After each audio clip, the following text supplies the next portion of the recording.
기다리는 아버지, 돌아오는 아들이라는 제목으로 함께 말씀을 나누도록 하겠습니다. 우리는 가정의 달, 5월 가정의 달을 맞이해서 믿지 않는 남편, 믿지 않는 아내, 믿지 않는 자녀들, 믿지 않는 부모님, 또 믿지 않는 형제들, 또 이웃에게까지 그 이름들을 불러가면서 기도해 왔습니다. 기도하는 동안 여러분은 마음이 어떠셨습니까? 어떤 분들은 너무 기대되는 마음으로 하나님께서 반드시 내가 기도하고 있는 그 이름들을 구원해 주실 거라고 하는 그런 믿음으로 기도하셨을 거고요. 또 어떤 분들은 물론 그렇게 기도는 했지만 또 아무런 일들이 일어나지 않는 것으로 인해서 내 기도가 충분하지 않았나? 내가 더 잘했어야 하는가? 내 믿음이 부족해서 아직도 돌아오지 않는 것인가? 라는 그런 생각을 할 수도 있겠습니다. 그런데 오늘 말씀을 통해서 우리는 다시 확인해야 될 것이 있는데요.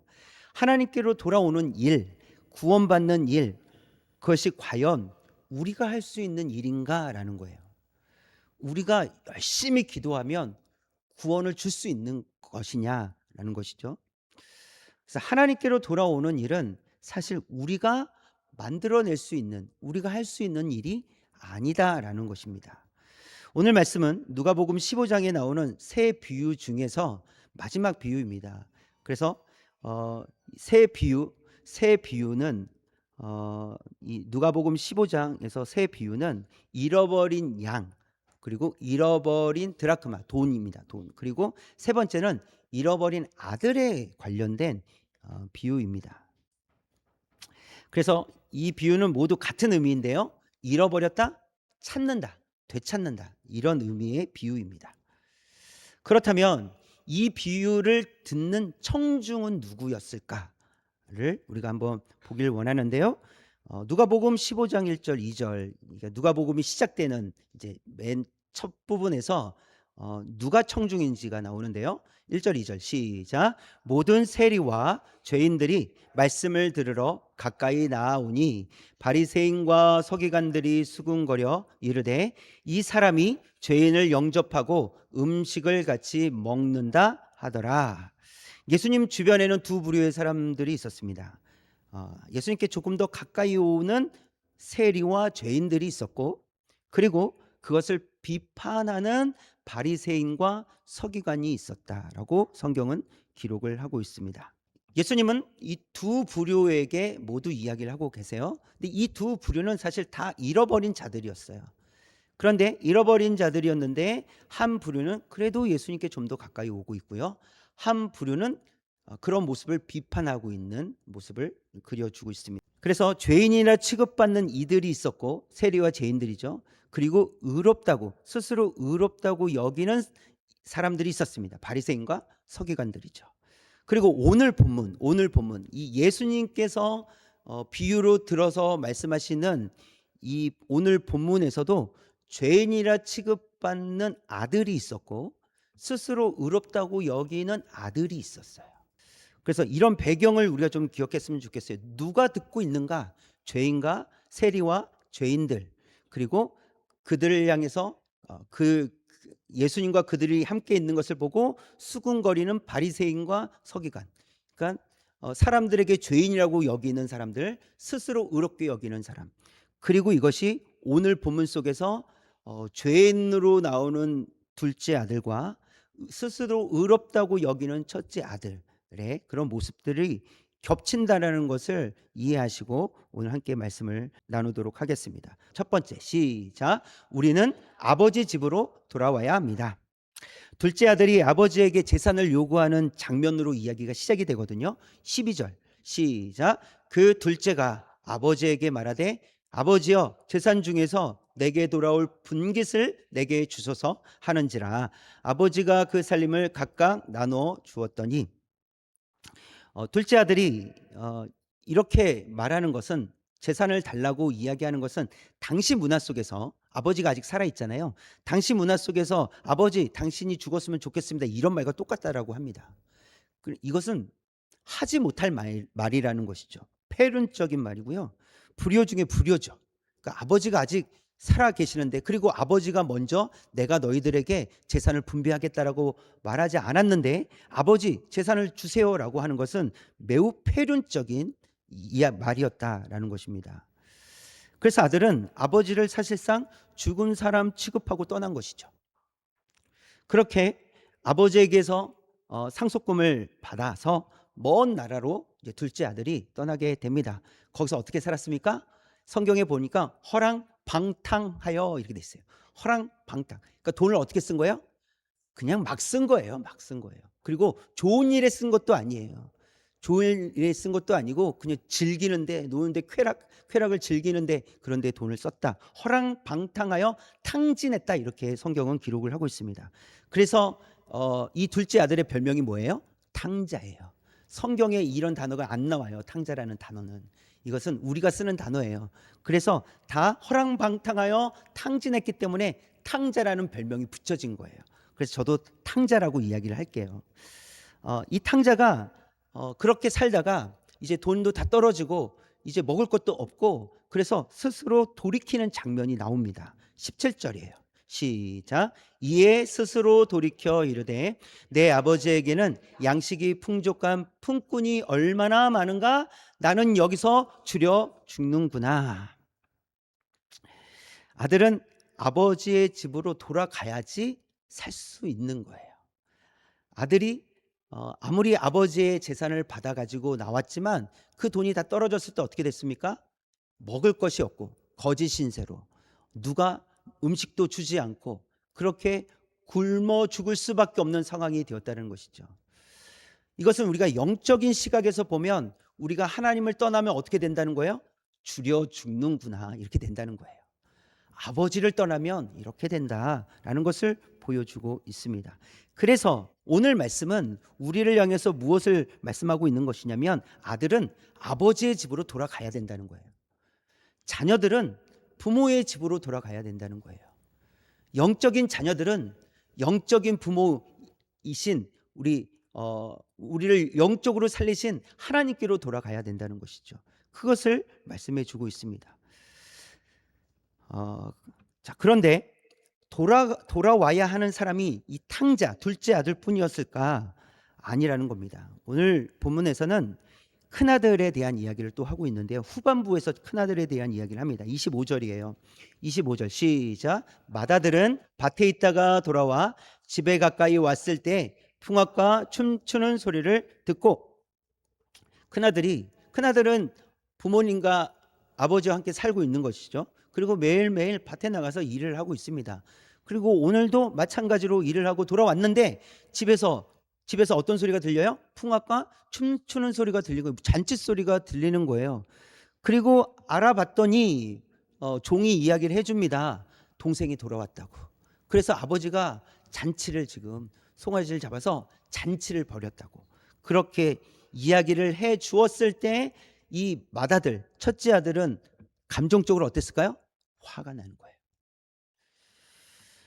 아버지도 이 첫째 아들이 밭에서 돌아왔다는 소식을 듣고 나갔습니다. 그리고 큰 아들에게 권면합니다. 들어가자. 동생이 왔잖니. 동생이 죽지 않고 왔으니까 들어가자. 우리 함께 기쁨을 누리자라고 권면을 했지만 큰 아들은 어떻게 합니까? 싫습니다. 들어가지 않을 거예요. 라고 그렇게 차갑게 얘기하는 것이죠. 지금 마음이 꼬일 대로 꼬인 거예요. 화가 난 것이죠. 그래서 보니까 여러분, 먼 나라로 떠났던 아들 탕자만이 아버지를 떠난 것이 아니라 집에서 함께 살고 있었지만 큰 아들도 아버지의 마음으로부터 떠나 있었다라는 것을 볼 수 있습니다. 그러니까 두 아들을 잃었다라고 표현할 수 있겠습니다. 그래서 이 두 아들 다 아버지에게로 돌아가야 되겠죠. 둘째, 탕자는 몸도 떠나 있고 마음도 떠나 있었잖아요. 그러니까 몸과 마음이 아버지께로 돌아와야 되겠죠.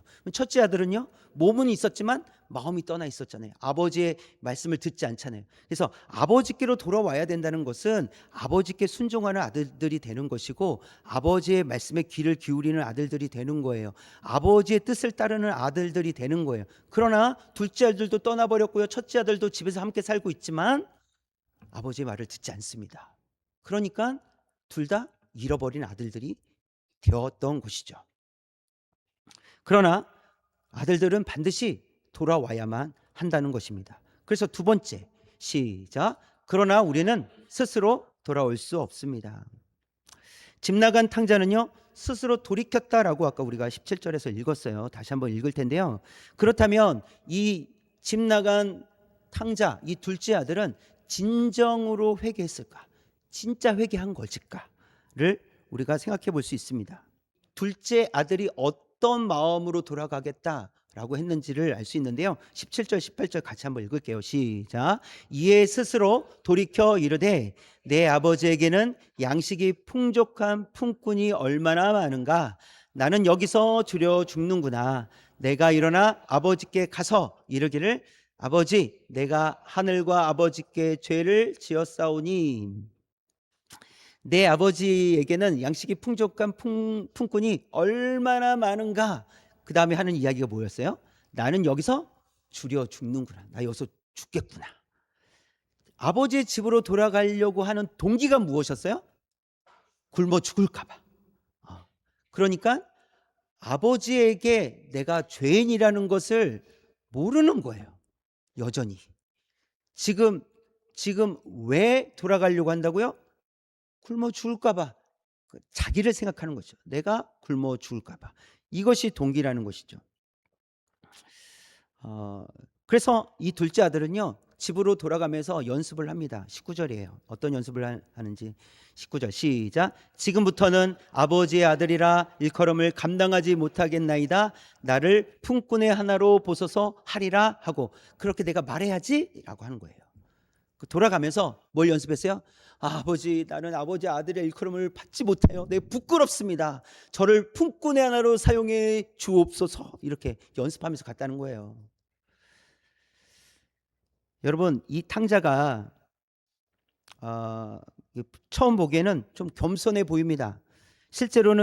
그러나 실제로는 자기의 힘으로 해결하려고 하는 거예요. 종으로라도 일하면서 스스로 빚을 갚아보겠다라는 거예요. 아니, 누가 그러라고 해준대요? 누가 받아준대요? 그런데 마치 내가 그렇게 하면 그 문제를 해결할 수 있을 거라고 생각을 하는 거예요. 그리고 사실은 그렇게 해서 종이 된다고 한들 그게 해결입니까? 해결되지 않는 것이죠. 해결할 수 없는데 해결할 수 있는 것처럼 그렇게 생각하고 연습하면서 집으로 돌아갔던 것을 볼 수 있습니다. 큰아들은 어떻습니까? 이 큰아들 이야기를 한번 볼까요? 29절이에요. 29절 시작. 아버지께 대답하여 이르되 내가 여러 해 아버지를 섬겨 명을 어김이 없거늘 내게는 염소 새끼라도 주어 나와 내 벗으로 즐기게 하신 일이 없더니 지금 이 큰아들의 이 심정은 어때요?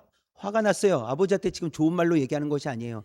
내가 여러 해 동안 아버지를 섬겼고 아버지 말씀대로 내가 어긴 적이 없고 순종했고 그렇게 열심히 했는데 아니 내게는 염소 새끼라도 주어서 내 친구들과 즐겁게 한 적이 한 번도 없지 않습니까? 라고 이야기하는 거예요.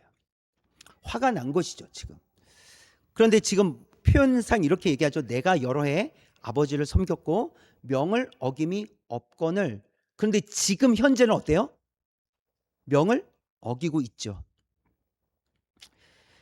이 첫째 아들의 논리는 이렇습니다. 내가 얼마나 오래 얼마나 열심히 섬겼는지 아십니까? 라고 하는 그 논리를 펴고 있는 거예요. 나의 자신의 의로움, 내가 얼마나 열심히 아버지를 위해 살았는지 자신의 의로움을 지금 드러내고 있는 거예요. 칼빈은 기독교 강요에서 이런 이야기를 하고 있습니다. 인간은 하나님 앞에서 자신의 의로움을 내세우려고 하는 본성을 가지고 있다라는 거예요. 하나님, 저 얼마나 잘한지 아시죠? 하나님, 저 이 정도면 잘한 거잖아요. 하나님, 저 열심히 했습니다. 저 매일 기도했어요. 저는 예배 한 번도 빠지지 않았습니다. 저 성경 열심히 읽었어요. 저 전도도 했습니다. 라고 하나님 앞에서 자신의 의로움을 자꾸 내세우려고 한다는 거예요. 이게 인간의 본성이라고 그렇게 설명을 합니다. 자, 그런데 자신을 의롭게 여기는 것이 오히려 하나님의 은혜를 가로막는다라고 설명을 해줘요. 자신의 의로움을 하나님 앞에 자꾸 드러내려고 할 때 오히려 하나님의 은혜를 가로막는다는 거예요. 그래? 네 힘으로 한번 살아봐라 이런 거예요. 네가 그렇게 잘해? 그럼 네 힘으로 살아라. 내 도움이 필요 없겠구나. 이런 거죠. 내 도움이 필요 없으니 네가 네 마음대로 한번 살아봐라. 그래, 네가 잘한다고 하니 계속해서 그렇게 잘해라. 라고 한다는 거죠. 결국 하나님께서 은혜를 베풀어 주실 공간을 두지 않는다는 거예요. 왜요? 내 의로움을 자꾸 드러내니까. 하나님, 저 이렇게 잘하잖아요. 하나님, 저 최선을 다했습니다. 하나님, 당연히 복을 주셔야죠. 라고 한다는 것입니다. 그러나 그것은 정말 하나님의 은혜를 알지 못하기 때문이라는 거예요. 그래서 큰아들의 문제는 무엇입니까? 아버지 곁에 머물며 아버지를 섬겼지만 아버지의 마음을 전혀 알지 못했다라는 거예요. 그래서 아버지가 기뻐하는데 동참하지 않는 거예요. 아버지가 즐거워하는데 동참하지 않는 거예요. 아버지가 좋다고 하는데 거기에 동참하지 않습니다. 그것은 옆에 머물러 있지만 아버지의 마음을 몰랐다라는 거예요. 이 두 아들의 특징을 보여주죠. 둘째 아들 탕자는 교회 밖에 있는 사람을 얘기하는 것이고요. 첫째 아들은요, 교회 안에 있는 사람을 얘기하는 거예요. 그러나 아버지의 마음을 모르는 첫째 아들, 그리고 흥청망청 자기 생각대로 살아가는 둘째 아들을 보여주고 있는 거예요. 두 아들의 행위는 달랐지만 둘 다 잃은 아들이 되었다는 것을 보여주고 있습니다. 그리고 그들은 방법을 찾습니다. 둘째 아들은 어떤 방법을 찾아요? 품꾼의 하나로 써달라는 방법을 찾아요. 그런데 여러분, 그것이 해결책입니까? 해결책이 아니죠. 아들이잖아요. 아들이 어떻게 품꾼이 돼요? 아들이 돼야죠. 근데 둘째 아들은 품꾼이 되는 것만으로도 다행이다 이렇게 생각하는 거예요.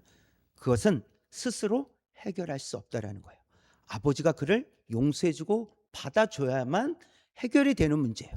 스스로 해결할 수 없는 거예요. 그래서 아버지가 안아줘야 되는 거예요. 아버지가 반겨줘야 되는 것이죠. 스스로 해결할 수 없다는 것을 보여줍니다. 첫째 아들은 어떻습니까? 아버지와 함께 기쁨에 동참하지 않았고 아버지의 권면을 거절했어요. 아버지와 함께 있음에도 불구하고 아버지의 기쁨을 거절합니다. 동참하지 않습니다. 함께 누리지 않아요. 그러니까 이 첫째 아들도 스스로 아버지의 아들이긴 하지만 그것은 온전히 이 아버지의 아들로서 살지 못했다라는 것을 보여줍니다. 그냥 단순히 아버지의 재산을 물려받는 아들로만 생각하는 것 같아요. 그거 외에는 아버지의 말씀을 안 듣잖아요. 그리고 왜 아버지의 말씀에 순종했겠습니까? 그동안 왜 아버지가 말하면 다 순종했겠습니까? 아버지가 물려주실 재산 때문이겠죠. 그렇죠. 그런데 이미 둘째는, 동생은 그 재산을 떼갔잖아요. 그러면 이 잔치 누구 것으로 하는 거예요? 아버지 거긴 하지만 자신이 물려받을 거잖아요.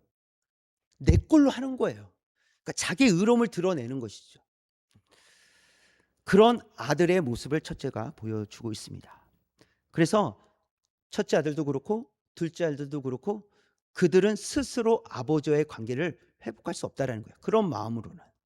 그럼 어떻게 해야 되겠습니까? 세 번째. 시작. 아버지가 먼저 달려오셨습니다. 그렇다면 우리는 어떻게 돌아갈 수 있습니까? 오늘 말씀에서 이렇게 가르쳐주고 있습니다. 20절인데요. 20절 시작. 이에 일어나서 아버지께로 돌아가니라. 아직도 거리가 먼데 아버지가 그를 보고 치근히 여겨 달려가 목을 안고 입을 맞추니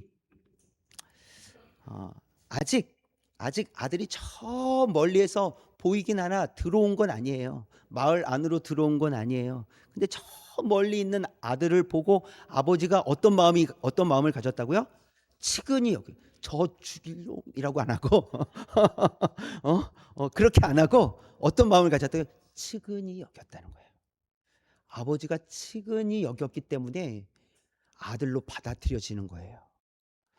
그래서 치근히 여기는 마음으로 어떻게 했어요? 아버지가 달려가 목을 안고 입을 맞추니 이렇게 해서 달려갔다라고 이야기를 합니다. 집을 나갈 때 멀쩡했던 모습이었을 거 아니에요. 그런데 들어올 때 모습은 어땠을까요? 거지도 그런 거지가 없습니다. 거지의 모습으로 온 거예요. 그러나 저 멀리서 아들이 오는 것을 나갈 때의 모습과 분명히 달랐을 텐데 나갈 때 옷과도 분명히 다른 옷을 입고 있었을 텐데 알아보는 거예요. 아버지는 알아봅니다. 그리고 치근히 여기고 그게 달려갑니다. 그러니까 아버지는 망설이지 않았다는 것이죠. 어, 이 장면에서 우리는 이 비유를 말씀하시는 분이 누군지를 한 번 더 생각을 해야 됩니다. 이 비유를 지금 누가 말씀해 주고 계세요? 예수님께서 말씀해 주고 계시죠. 예수님은 이 비유 속에 아버지가 하시는 일을 직접 행하기 위하여 오신 분이라는 거예요. 예수님께서는 우리 죄를 위해서, 우리를 구원해 주시기 위해서 망설이지 않고 이 땅으로 달려오신 분이십니다. 그래서 빌립보서 2장 6절 7절에서 이렇게 말씀하고 있습니다. 시작. 그는 근본 하나님의 본체시나 하나님과 동등됨을 취할 것으로 여기지 아니하시고 오히려 자기를 비워 종의 형체를 가지사 사람들과 같이 되셨고, 그는 하나님의 본체시나 동등됨을 취할 것으로 여기지 아니하시고 버리시고 오셨다라는 거예요.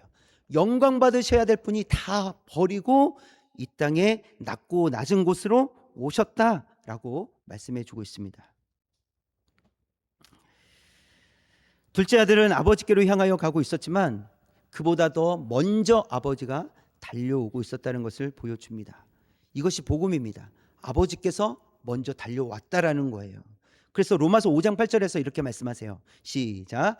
우리가 아직 죄인 되었을 때 그리스도께서 우리를 위하여 죽으심으로 하나님께서 우리에 대한 자기의 사랑을 확증하셨느니라. 우리가 아직 죄인 되었을 때에, 이게 중요합니다.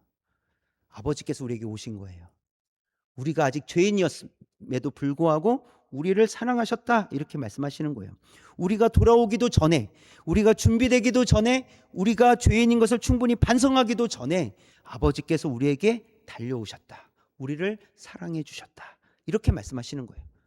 그래서 그 증거로 예수님께서 이 땅에 오셔서 지신 십자가, 그 십자가가 증거입니다. 우리를 그렇게 사랑하셨다는 거예요. 독생자 아들을 십자가에 죽이실 만큼 우리를 사랑해 주셨다라고 우리에게 가르쳐 주십니다. 또 아버지가 먼저 달려간 이유를 다른 관점으로 좀 생각을 해보면, 아들이 저 멀리서 오는데 집이 한 채만 있는 것이 아니라 마을이 있을 거 아니에요, 그렇죠? 그래서 저 멀리서 그때는 큰 건물들이 없었으니까 저 멀리서 아들이 오는 것을 보고 아버지가 아들에게 뛰어간 거예요. 근데 그 아들은 어디를 통과해서 와야 되냐면 마을을 통과해서 와야 되는 거예요. 그러면 그 당시에 그 아들이 아버지에게 요구했던 것은 폐륜적인 것이라고 했잖아요. 그렇죠? 아버지가 죽었으면 좋겠습니다, 이런 의미라고 했잖아요. 그러면 마을 사람들이 그 아들이 돌아온 것을 보고 어떻게 했을까요? 저런 인간 같지도 않은 것이 돌아왔다고 막 손가락질할 거 아니에요.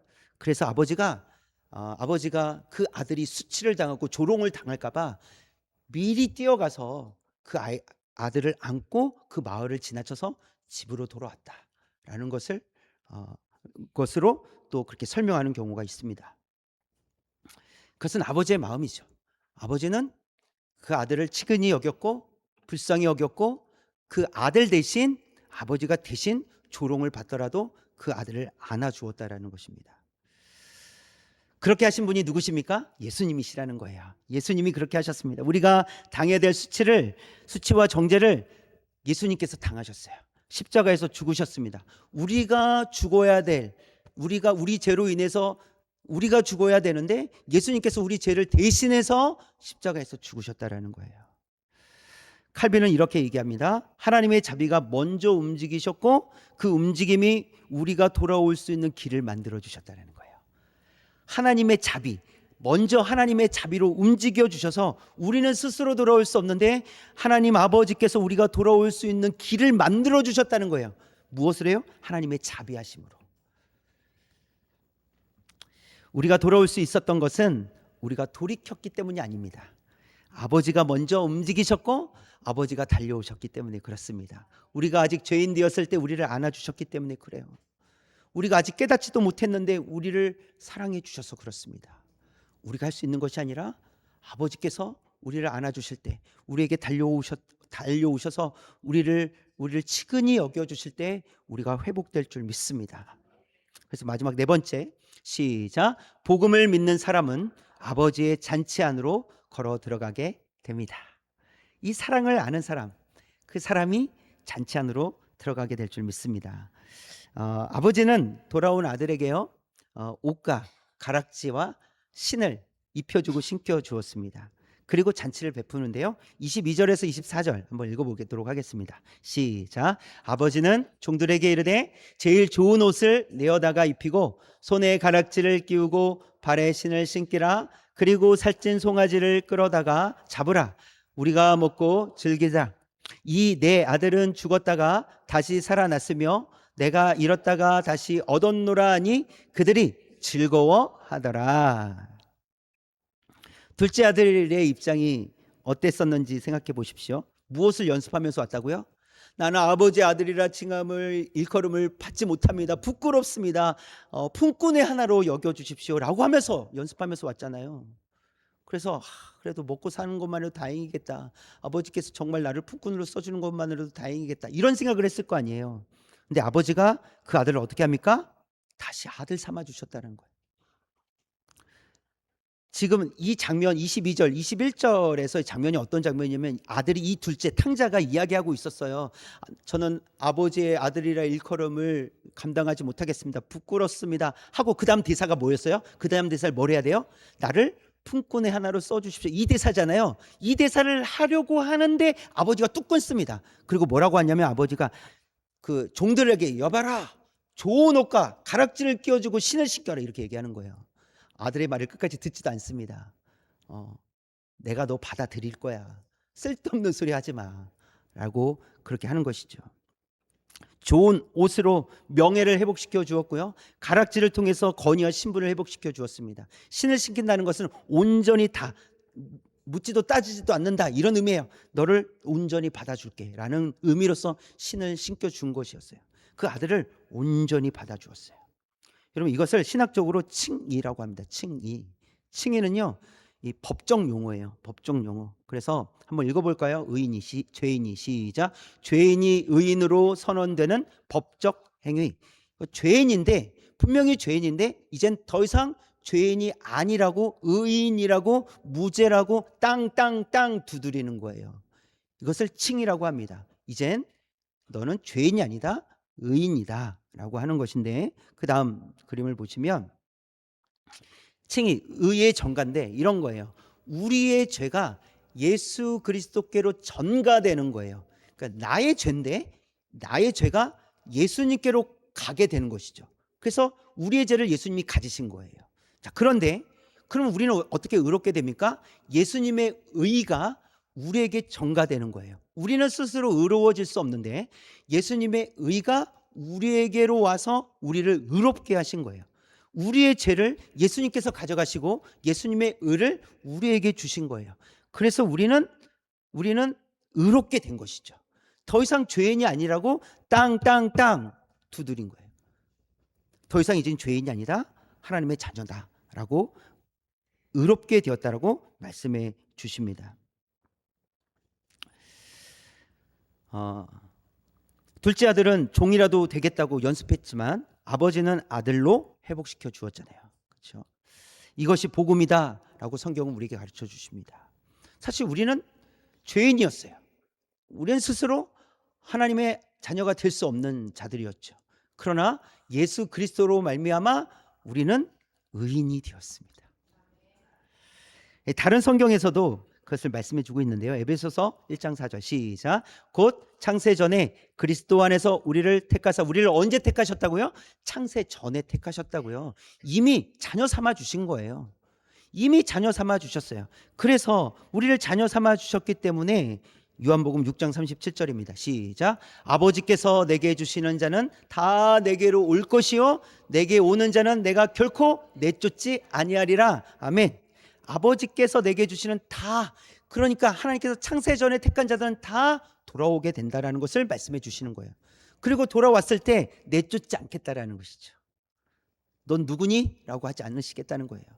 하나님께서 택한 자들 반드시 돌아오게 하실 줄 믿습니다. 우리는 하나님께서 택하여 주셔서 지금 이 자리에 있습니다. 우리를 하나님께서 내쫓지 않으신다는 거예요. 우리가 비록 부족하고 우리가 때로는 하나님 앞에 또 부끄러운 모습으로 살았을지라도 그것 때문에 우리를 그냥 내쫓지 않으신다는 거예요. 둘째 아들을 측은히 여기며 안아주었던 아버지의 그 마음이 우리 하나님 아버지의 마음이신 줄 믿습니다. 말씀을 맺도록 하겠습니다. 가정의 달 한 달 동안 기도해온 사랑하는 가족들의 이름들이 있습니다. 아직 아무런 일도 일어나지 않았을 거예요. 그렇습니다. 이게 쉽게 되는 일이 아니죠. 하나님께서 은혜를 베풀어 주셔야 됩니다. 우리가 열심히 기도했다고 해서 그 열심으로 변화되는 것이 아니라 하나님의 은혜로 변화되는 줄 믿습니다. 만약 우리 가족들이 돌아오는 일이 우리의 기도에 달린 것이라면 우리는 자신이 없어질 거예요. 내가 못하니까, 하다가도 지칠 수 있으니까. 그러나 먼저 달려오시는 아버지께 달린 것이라면 우리는 소망을 가질 수 있습니다.